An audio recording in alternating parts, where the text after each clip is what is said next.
your focus is on relationships, right? And relationship repair skills, right? Yeah. Okay. How can relationship repair skills benefit our lives? Like, Actually, parang- what is relationship repair? yeah, what is this? Yeah. Yeah, it's not a very familiar concept, no? Especially, siguro, wala pa siya sa conversation, yung idea of relationship repair skill. Ang mas common siguro na idea is conflict management. Okay. No, pero relationship repair is more than just conflict management. It's more than just managing a conflict. Relationship repair is repairing the relationship. I want to say it at the onset na not all relationships are worth repairing. Okay? So some relationships that are abusive, for example, no, hindi natin yan ipupush na i-repair. But when a relationship is worth repairing, we do the work of patching things up, mending things, talking about it. So, bakit natin kailangan yung relationship repair? Because usually we grew up in a culture that doesn't do repair skills intentionally. For example, kapag nagkaroon ng conflict at home, how do parents and children usually resolve conflicts at home? They don't. We don't. We don't. Same. Diba? I was gonna say we don't. talk about it. We just lilipas lang siya, avoid. lilipas We lang. just avoid it. Diba? We just avoid it. We just go with the silent treatment, lock doors, stonewalling or emotional cut-off. That's the usual things that we do. Diba? So hindi na re-repair. Tapos we just let time go by. Pagka feeling mo malamig na tapos niyaya ka na ulit ng mama mo na kumain ka na dyan. Parang that's just your cue na okay na, kinakausap na ako. Pwede na. Na-address ba yung problem? Hindi naman na-address yung problem, di ba?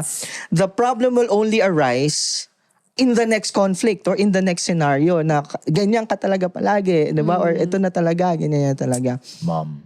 Yeah, so we need to learn how to repair relationships because issues that are not addressed or healed, we just suppress them, we just repress them only to surface again. And only in an uglier way kasi ang dami na naipon na siya. So like for example, so in that context, how should the relationship repair be set in motion?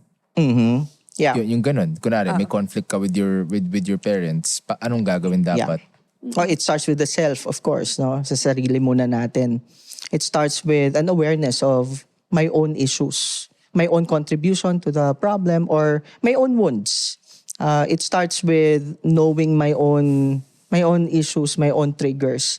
For example, kapag ka nagkaroon ng problem sa friendships, for example, no, in the context of friendship, there are certain jokes that we can just brush off, but there are jokes that hit a soft spot, 'di ba, in us.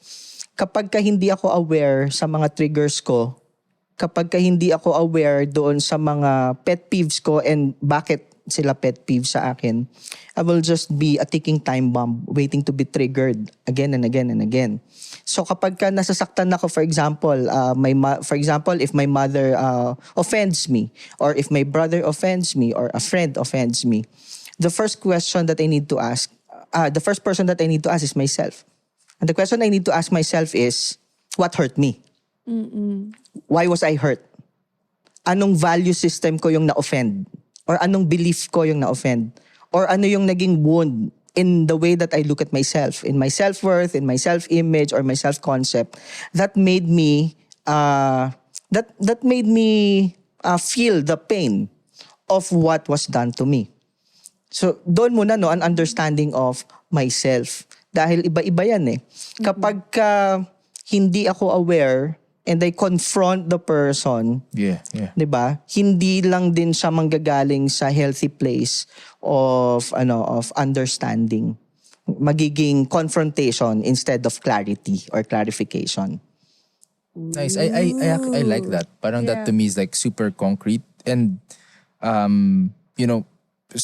it's not the normal thing. It's not the top of mind thing you do when you get hurt or you be offended Yung isipin mo bakit ako na-offend. Diba? Usually, para mag-respond ka na agad or you'll already confront the other person, diba? So, the best thing to do, I suppose, is to reflect first.